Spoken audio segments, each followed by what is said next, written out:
অনুরোধ করি যুবক, প্লিজ যুবক, হৃদয়টাকে মেরে ফেলিও না। তুমি দেখো না, তোমার বয়স 22, 10 বছর বয়সে মা বলেছে স্কুলে যা, মাদ্রাসা যা, মানুষ হবি, ভবিষ্যৎ ভালো হবে। তুমি শোনোনি, ক্রিকেট, ফুটবল, সিনেমা, নাটক, কোথায় বিয়ে, কোথায় গায়ে হলুদ, গান বাজনা বাজিয়ে তোমার জীবন কাটাই দিছো। যুবক দেখো, 22 বছর বয়সে তুমি মূর্খ। তোমার পাশের বন্ধু পাইলট স্কুলে পড়ে, হ্যাঁ 10টা টিউশনি পড়ায়, 30,000 টাকাও কামায়।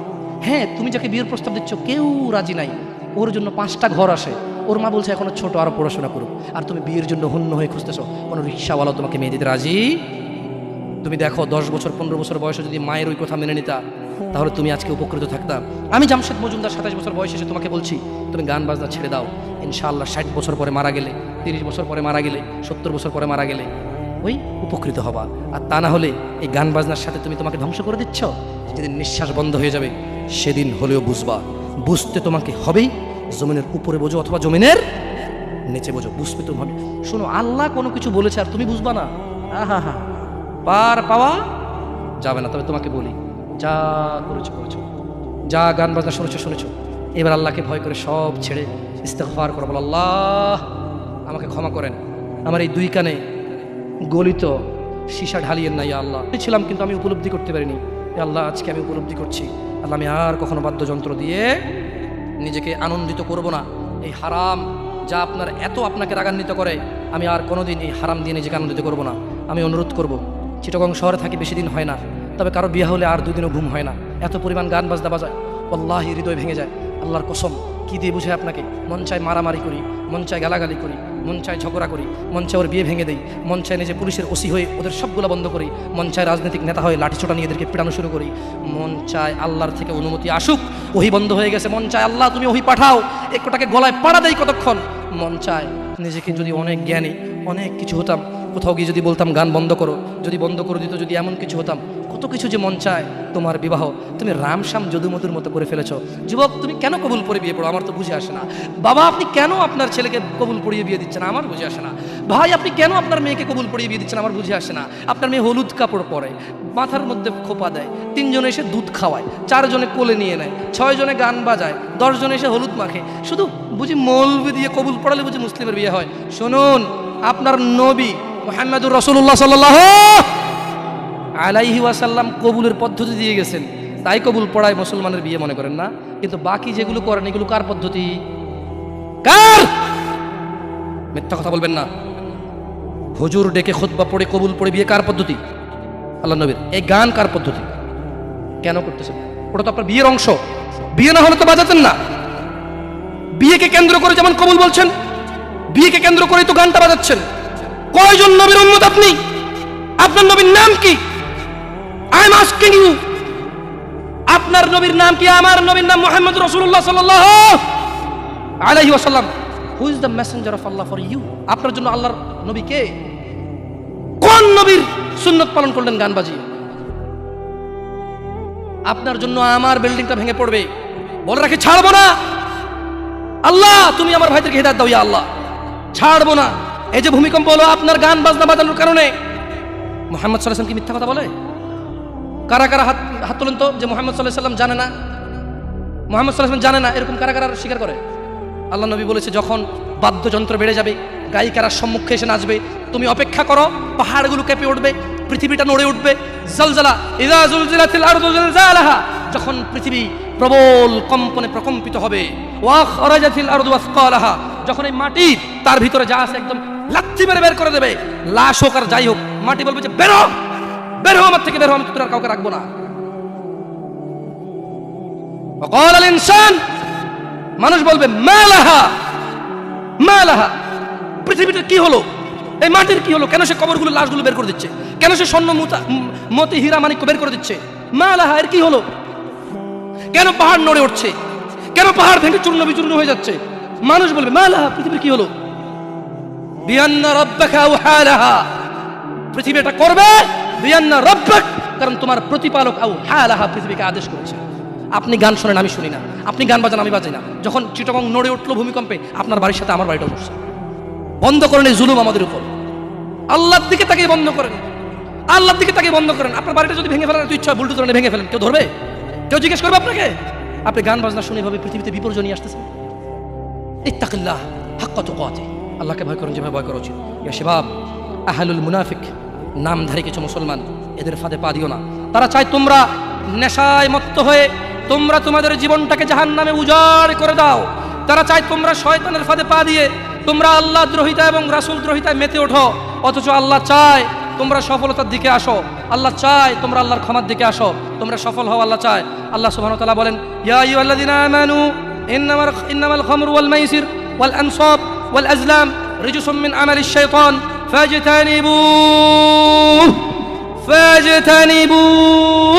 লাআল্লাকুম তুফলিহুন। হে তোমরা যারা ঈমান এনেছো, মদ, জুয়া, মূর্তি পূজার ব্যাধি ও ভাগ্য নির্ণয় গণকের কাছে যাওয়া শিরক, গণকের কাছে যাওয়া শিরক। ভাগ্য নির্ণয় করার শর্ত কেবল ঘৃণার বস্তু, শয়তানের কাজ, কাজেই তোমরা সেগুলো বর্জন করো। ফাজতানিবু, কাজেই তোমরা সেগুলো বর্জন করো। ইয়া শাবাব, হে মানুষ, তোমরা মদ, জুয়া, গান, বাজনা, ভাগ্য নির্ণয় করে এরকম জিনিস থেকে বেঁচে থাকো। আল্লাহ বলছেন যে রিজসুম মিন আমালিশ শায়তান, এগুলো শয়তানের কাজ, এগুলো ইবলিসের কাজ। ফাজতানিবু, আল্লাহ বলছে হে আমার বান্দারা, ফাজতানিবু, এগুলো থেকে বেঁচে থাকো। কেন? লাআল্লাকুম তুফলিহুন, যাতে তোমরা জিতে যাও, যাতে তোমরা সফল হও, যাতে তোমরা জান্নাতি হও, যাতে তোমরা ভয়াবহ আগুন থেকে বেঁচে যাও। জাহান্নামের আগুন কি? নাযাআতাল লিশশাওয়া, চামড়া খসে দেবে, এটা হচ্ছে জাহান্নামের আগুন। জাহান্নামের আগুন থেকে বাঁচার দরকার আছে না নাই? এইভাবে এলোমেলো চলাফেরায় শুক্রবারের নামাজে গিয়ে বাকিও সব বাদ দিয়ে নামাজও পড়বো, শুধু খাবো। আরে বাস্তবতা এমন, এখনকার ঘুষখোররা বলে যে শোনেন 3 লাখের নিচে হবে না, আপনাকে বুঝতে পারতেছি না, জোরের টাইম চলে যাচ্ছে, দিলে দিন না দিলে যায় নামাজ যাই। বড় আশ্চর্য, বড় আশ্চর্য। আরে ভাই, নামাজ আল্লাহর সাথে অপরাধ, ক্ষমাকারী কে? জানা আল্লাহর সাথে অপরাধ, ক্ষমাকারী কে? মদ পান আল্লাহর সাথে অপরাধ, ক্ষমাকারী কে? কিন্তু যার থেকে ঘুষ নিছেন, এটা কি আল্লাহর হোক না মানুষের হোক? ক্ষমাকারী কে? মানুষ, আল্লাহ না। আল্লাহ ক্ষমা করবে না, আল্লাহ নিজের উপরে হারাম করে দিয়েছে এটা। আপনি যদি বলেন যে আমি 3 দিন ভাত খাবো না, পারবেন? এই ওয়াদার উপর থাকতে পারবেন? নাকি খিদের জ্বালা খেতেই হবে? আল্লাহ এতটাই ক্ষমতাবান, তিনি যদি বলেন যে আমি এটা করবো না, তিনি এটা না করে থাকতে পারেন। অনেকে বলে যে আল্লাহ চাইলে পুরুষেরটাকে মহিলা বানাইতে পারবে। আমরা বলি যে আল্লাহ চাইলে সবই পারবে, কিন্তু আল্লাহ এখানে বলেছে যে আমি চাইবই না এটা। আর আল্লাহ এত ক্ষমতাবান, আমি এটা করবো না বলে পৃথিবীর কেউ জোর করে ওনাকে করাইতে পারবে না। আমরা কথা বুঝতে পারছেন? এই জন্য মানুষের হক যে নিচ্ছেন আপনারা, আল্লাহ ক্ষমা করবে না। তো প্রশ্ন, আল্লাহ এত ক্ষমতাবান, আল্লাহ ক্ষমার মালিক না আল্লাহ? আল্লাহ এই ক্ষমতাটা তার বান্দাকে ভালোবেসে দিয়ে দিছে। হ্যাঁ বান্দা নে, তোকে দিয়ে দিলাম ইখতিয়ার, আমি আল্লাহ মিথ্যা কথা বলি না। তোর হক যে খাবে, তুই মাফ করলে সে মাফ পাবে, আমি মাফ করবো না। আমি দাখিলি দিব না জায়গায়, কি করবে না? আমি না কি গলাবো না। লা ইলাহা ইল্লাল্লাহ, সুবহানাহু, তিনি পবিত্র। তো তারা চায় তোমরা মদ, জুয়া, নেশায় ব্যতিব্যস্ত হয়ে থাকো। নামধারী মুসলিমরা চায়, মুনাফিকরা চায় এটা। কাফেরদের দোষ দিয়ে লাভ নাই, 90% মুসলমান দেশ, আপনারাই তো বলেন। তা কাফের কি করে? এখানে মদের আড্ডার মালিক মুসলমান, এখানে গানের আড্ডার মালিক মুসলমান, এখানে ডিস কেবলের মালিক মুসলমান, এখানে মানুষ মারে মুসলমানের কথা, এখানে মানুষ বাঁচায় মুসলমানের কথা, এখানে দুজনে যায় উঠা নিয়ে চলে আসে কাউকে মুসলমানের কথায়, মুসলমানের বাড়ির নিচে মসজিদ, মুসলমানের দোকানের উপরে মসজিদ, মুসলমানের ঘরের পাশে মসজিদ। মুসলমান নামাজ আসে না, কাফের দোষ দিবেন কিভাবে আপনি? সবই তো মুসলমান। তো এরা কি মুসলমান না মুনাফিক? এরা মিথ্যাবাদী। কি আপনারা মনে কষ্ট নিচ্ছেন যে আমাদেরকে গালি দিয়ে গেল? ওয়াল্লাহি ওয়াল্লাহি ভুল বুঝিয়েন না। আমি এই কথাগুলো বলে বোঝাতে চাচ্ছি, আপনি যে নামাজ পড়েন না, এটা ছাড়া বিকল্প নাই। আমি বলি না যে আপনি খারাপ জাহান্নামে চলে যাবেন, না। আপনার মালিক কে? তিনি যদি আপনাকে জান্নাত দেয় ক্ষমা করে, কেউ ঠেকাইতে পারবে? কিন্তু মনে রাখবেন, তিনি মিথ্যা কথা বলেন না। তিনি বলে দিয়েছে তিনি কাদেরকে জান্নাত দেবে। উনি পৃথিবী পরিচালনা করেন একটা নিয়ম শৃঙ্খলায়। কিভাবে? একটা নিয়ম শৃঙ্খলায়। বুঝে আসছে না? আসে নাই? যাই হোক, ইবনে আব্বাস রাদিয়াল্লাহু আনহুমার বর্ণনায় রাসূল সাল্লাল্লাহু আলাইহি সাল্লাম বলেন, আল্লাহ তাআলা মদ, জুয়া, তবলা, সারেঙ্গি হারাম করেছেন। তিনি আরও বলেন, নেশাগ্রস্ত করে এমন প্রত্যেক বস্তু হারাম। মুসনাদে আহমদ ও আবু দাউদ এসেছে। এছাড়াও বহু প্রমাণ ও নির্ভরযোগ্য হাদিস রয়েছে যাতে গান, বাদ্যযন্ত্র হারাম ও নাজায়েজ। বলা হয়েছে এই ব্যাপারে বিশেষ সতর্কবাণী রয়েছে ও কঠিন শাস্তির ঘোষণা করা হয়েছে। রাসূলুল্লাহ সাল্লাল্লাহু আলাইহি সাল্লাম বলেছেন, আমার উম্মতের মধ্যে এমন সম্প্রদায় হবে যারা জানা, ব্যভিচার, রেশমি কাপড় ব্যবহার, মদ পান ও ও গান বাদ্যকে হালাল করবে। আপনি আপনি আপনি খেয়াল করে দেখেন, আল্লাহ নবী ভবিষ্যৎবাণী দিয়ে গেছে যে আমার উম্মতের মধ্যে এমন কিছু লোক বের হবে যারা দাঁড়িয়ে থাকবে, 60 বছর বয়স হবে, মসজিদের সভাপতি হবে, স্কুলের সভাপতি হবে, অথবা কোনো পতি হইল না, কারো পতি হইল না, এমনি মানুষ ভিক্ষা করে হলো বিয়ে করে গান বাজার ব্যবস্থা করবে। ভিক্ষা করে হলো গান বাজার কি করবে, ব্যবস্থা করবে। নালে নাকি বিয়ে হচ্ছে না, নালে কি হচ্ছে না, বিয়ে হচ্ছে না। ওয়াল্লাহি যত পোলা তার বিয়েতে গান বাজা, বাবা জীবিত, এই বাবা দায়ী। যদি ওই বাবা বিয়েতে উপস্থিত থাকে, বাবা ছেলেকে ডাইরেক্ট বলবে, শোনো তোমার যৌবন আছে, তোমার ইনকাম আছে, তোমার ক্ষমতা, তুমি গান বাজনা বাজাবা। আমি বাবাকে আল্লাহ ক্ষমতা দিছে, আল্লাহকে আমি রাজি থাকবো না, তোমার বিয়ে হবে না। মেয়েকে বলবেন তোর বিয়ে হবে না, তুই গায়ে হলুদে যাবি। মানে আমি খালি এখান থেকে সরে যাই আর বলবো যে এইটা আমি বিয়েতে থাকবো না, এই বিয়ে হারাম, গান বাজনা বাজতেছে, গায়ে হলুদ হচ্ছে, আমি বিয়েতে থাকবো না, এটা আল্লাহ আমার পাওয়ার দিচ্ছে। তুই মক্কার ইমাম মানে যদি বিয়ে পড়াস আর আমি না রাজি না থাকি, তোর বিয়ে হারাম। বুঝাচ্ছে না, আসে নাই? পোলাই যদি মাইয়ে যদি নিজের পাওয়ার ইস্তেমাল করে, আপনিও নিজের পাওয়ার ইস্তেমাল করেন। বলেন যে কি পাওয়ার দেখাস রে আমার সাথে, আমি তোর বাপ, কি পাওয়ার দেখাস তুই? তুই আমাকে জাহান্নামে নিয়ে যাবি? নো, ফেরাউন পারেনি, নমরুদ পারেনি, আবু জাহেল পারেনি, আবু লাহাব পারেনি। তুই আমার জন্মের ছেলে, তুই এমন কাজ করবি আমাকে জাহান্নামে নিয়ে যাবি? না, আমি তোর সাথে একমত না, এই কাজে আমি নাই, এই কাজে আমি। বলতে পারবেন? বলতে পারবেন? দেখুন, বলতে পারেন আর না পারেন, এখানে স্বীকৃতি দেন আর না দেন, বলা উচিত। যাই হোক, রাসূলুল্লাহ সাল্লাল্লাহু আলাইহি সাল্লাম বলেন, যে ব্যক্তি দুনিয়াতে মদ পান করবে তার যে ব্যক্তি দুনিয়াতে মদ পান করবে ও তওবা করবে না, সে আখিরাতে তা থেকে বঞ্চিত থাকবে। দেখুন দিনী ভাইরা, জিনা ব্যভিচার এত পরিমাণ বেড়েছে। হে মুসলমান, হে মানুষ, মুনাফিকের ফাঁদে পা দিও না। তারা চায় তোমরা বেহায়াপনা, নির্লজ্জতা, নোংরামো, অশ্লীল চরিত্রকে আপন করে নাও, যা তোমাদের দুনিয়া ও আখিরাতকে সম্পূর্ণ ধ্বংস করে দিবে, যা তোমরা তোমার নিজের ও তোমার ভবিষ্যৎ প্রজন্মের দুনিয়া ও আখিরাত অন্ধকার করে দেবে। এই ব্যাপারে আল্লাহ সুবহানাহু ওয়া তাআলা সূরা আল ইসরা বলছেন, ওয়ালা তাকরাবুজ জিনা, তোমরা জানার কাছেও যেও না, ইন্নাহু কানা ফাহিশাতাও ওয়া সাআ সাবিলা, নিশ্চয়ই এই জানা ব্যভিচার, নিশ্চয়ই এই জানা ব্যভিচার, নিশ্চয়ই এই জানা ব্যভিচার অশ্লীল, অশ্লীল, অশ্লীল, অশ্লীল, নিকৃষ্ট, নিকৃষ্ট, নিকৃষ্ট আচরণ। রাসূলুল্লাহ সাল্লাল্লাহু আলাইহি সাল্লাম বলেন, জানাকারী ব্যক্তি যখন সে জানা করে ওই সময় তার ঈমান থাকে না। চোর যখন চুরি করে ওই সময় সে মুমিন থাকে না। মদখোর, নেশাগ্রস্ত লোক যখন সে নেশা করে ওই সময় তার ঈমান থাকে না। চিন্তা করে দেখেন তো, মদ খাওয়া অবস্থা মারা গেলে কি হয়ে মরলেন বলেন তো? যতই হজ করেন কি হয়ে মরলেন? হজ করতে কে বলছে? আল্লাহ। হজ করতে কে বলছে? মুহাম্মদ সাল্লাল্লাহু আলাইহি সাল্লাম। নামাজ পড়তে কে বলছে? আল্লাহ। নামাজ পড়তে কে বলছে? মুহাম্মদ সাল্লাল্লাহু আলাইহি সাল্লাম। ওই একই মুহাম্মদ সাল্লাল্লাহু আলাইহি সাল্লাম বলছে, চোর চুরি করার সময়, মদখোর মদ খাওয়ার সময়, জানাকারী ব্যক্তি যতক্ষণ ওই মহিলার সাথে থাকে এর ঈমান কি?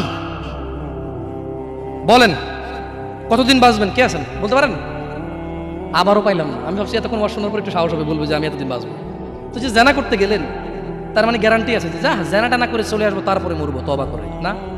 এরকমই তো কিছু নাকি? আল্লাহ আমাদেরকে বুঝার তৌফিক দান করুন। দেখুন দিনী ভাইয়েরা,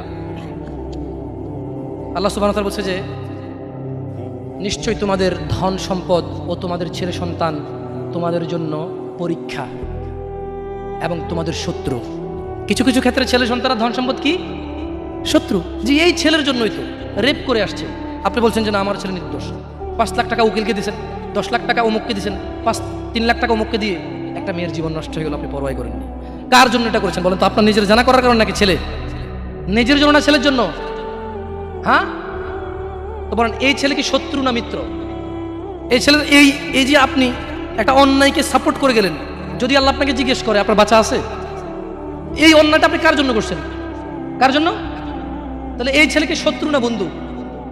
এই জন্য দিনী ভাইয়েরা, আমি এতক্ষণ থেকে আপনাদেরকে কিছু নসিহত করেছি, আপনাদেরকে বলে রাখি, আপনি শুধু আপনি না, এই পৃথিবীতে যত মানুষ আর জিন আছে সব যদি একসাথে হয়ে ফন্দি করে যুক্তিশলা পরামর্শ করে আল্লাহ দ্রোহিতা, আল্লাহ বিরোধী কাজ করে, আল্লাহর কিছুই যায়?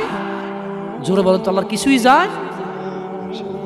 এই পুরো পৃথিবীর মানুষ এবং জিন সবাই যদি একসাথে কোনো গুনাহ না করে, শুধুই আল্লাহর অনুগত্য করে, আল্লাহর যেই ক্ষমতা, আল্লাহর যেই মহত্ব, কিছুই বাড়বে কিছুই বাড়াইতে, কিছুই কমাইতে পারবেন না। আপনাকে একটা কথা বলি, নিজেকে বেশি অপরাধী মনে করিয়েন না। আপনি এত ভালো আল্লাহ পেয়েছেন, আপনি এত ভালো রব পেয়েছেন। বনি ইসরায়েলের একজন লোক 99 জন লোককে হত্যা করলো। তারপর সে চিন্তা করলো আমার ভালো হওয়া উচিত, ক্ষমা পাওয়া উচিত, জাহান্নামের আগুন থেকে মুক্তি পাওয়া উচিত। বাবা আমি এই জাহান্নাম সহ্য করতে পারবো না, কিভাবে আমি জাহান্নাম থেকে বাঁচবো? তখন সে একজন জ্ঞানী লোকের খোঁজ নিল এবং জিজ্ঞেস করলো যে আমার কি ক্ষমা হবে? ওই লোকে বলল যে না না, তোমার তো ক্ষমা হবে না। একবার তারেও মেরে কতজন পূর্ণ করলো? কিন্তু তার হৃদয়ে যন্ত্রণা কমেনি। ওই যে একটা যন্ত্রণা, কি কাজ করলে আমি ক্ষমা পেয়ে যাব, কি এমন কাজ করলে আমি আল্লাহর আযাব থেকে রক্ষা পাবো। সে আল্লাহকে প্রচণ্ড ভয় পাচ্ছিল। অ্যাট দ্য সেম টাইম সে সিদ্ধান্ত নিয়েছিল যে সে আর হত্যাই করবে না, সে ভালো হয়ে যাবে, অন্যায় করবে না, সে অন্যায় করবে না। কিন্তু তার ভালো হওয়ার জন্য একটা গ্যারান্টি লাগবে যে কে আছে এমন যে আমাকে বলবে কি করলে আমাকে আল্লাহ ক্ষমা করে দেবে। ওই লোকটা যখন মারা যায় আল্লাহ তাকে জান্নাত দিয়েছে। কেন? সে ভালো হওয়ার ইচ্ছা পোষণ করেছে। আপনিও ভালো হওয়ার ইচ্ছা পোষণ করেন, করবেন তো ইনশাআল্লাহ। আর ভালো কখন হতে হবে? কালকে? কালকে কখন থেকে ভালো হতে হবে? না বিয়ের পরে। ভালো কখন থেকে হতে হবে? না চাকরির পরে। ভালো কখন থেকে হতে হবে? একটু দাঁড়িয়ে পাকার পরে, নাকি এখন থেকে? একটু নিজেকে প্রশ্ন করিয়েন, যখন বলবেন কালকে থেকে ভালো হয়ে যাব, মহা অন্যায় কথা। মানে আপনি নিশ্চিত গ্যারান্টি দিয়েছেন আপনি কালকে পর্যন্ত বাঁচবেন। এটা কত জঘন্যতম কথা না? আল্লাহ আমাদেরকে বোঝার তৌফিক দান করে দিন ভাইরা। একটা হাদিসে কুদসি শুনিয়ে চলে যাবো ইনশাআল্লাহ তাআলা। বক্তা এসে গেছেন মাশাআল্লাহ আলাইহি। আল্লাহ ইয়াহফাযহু ওয়া ইয়াহফাযকুম। আল্লাহ সুবহানাহু ওয়া তাআলা ফেরেশতাদেরকে ডেকে বললেন। কাকে? কাকে ডেকে বললেন? ফেরেশতাকে। যে হে ফেরেশতারা, আমার কোনো বান্দা সে যদি গুনাহ করার ইচ্ছা করে, কি করার ইচ্ছা? তুমি লেখিও না।